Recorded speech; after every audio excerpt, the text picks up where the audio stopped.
wanted to get it right, trying to find some balance in my... Dr. Moore, based on your analysis, did Mr. Depp's finger injury happen as a result of a vodka bottle being thrown at him?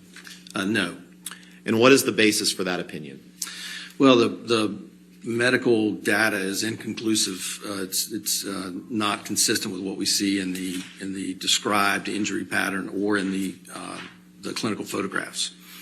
And there are several elements. There's the description was of the hand being flat on a bar and the bottle crushing the finger from the top. But looking at the images, there's really no significant injury to the dorsum of the finger, and to create the type of injury with that type of a crush injury, we would anticipate both injury to the fingernail and other parts of the finger.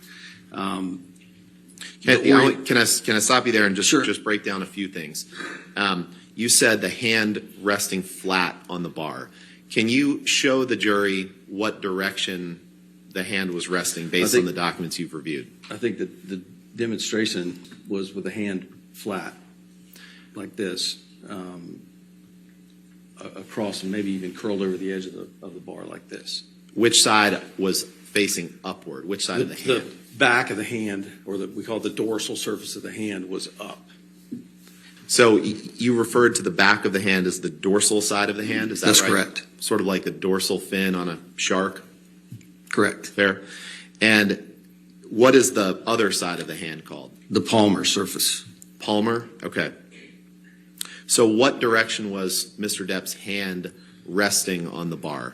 So the dorsal side was up, which with the descripted mechanism of injury or the injury, the bottle would have struck the top of the finger at the fingernail. Okay.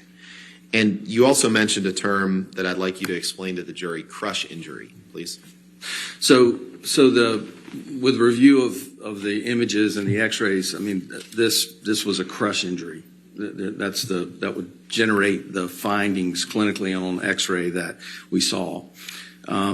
The fracture is we call it comminuted, and the tip of the finger is in multiple splinters, so there are multiple fragments, and typically you see that with a crush type injury. So a comminuted fracture is one where there's multiple fragments of bone? That's correct.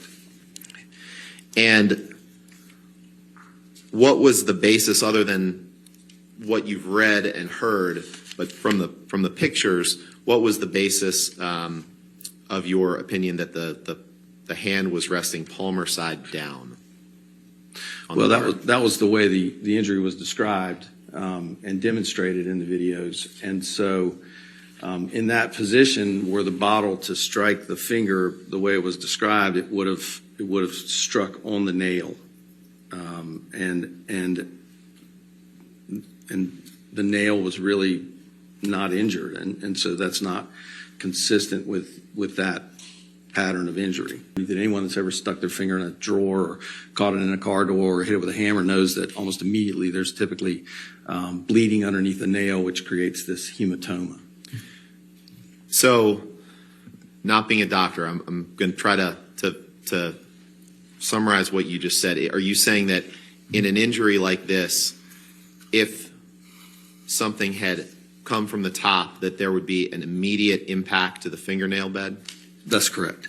So what you're saying is that something coming from the top could not have left the nail intact and yet caused injury from the tip of the finger underneath the nail? I believe that with the mechanism described, that if the bottle struck the nail, there would have certainly been an injury to the nail bed, and in order for the soft tissue injury to be created by that mechanism, there would have almost certainly been tissue loss on the top of the finger as well. Does Mr. Depp's description of what happened line up with the undisputed photographic evidence that you've reviewed? No. Trying to find some balance in my life. I never really put up a fight, and now I'm losing sleep.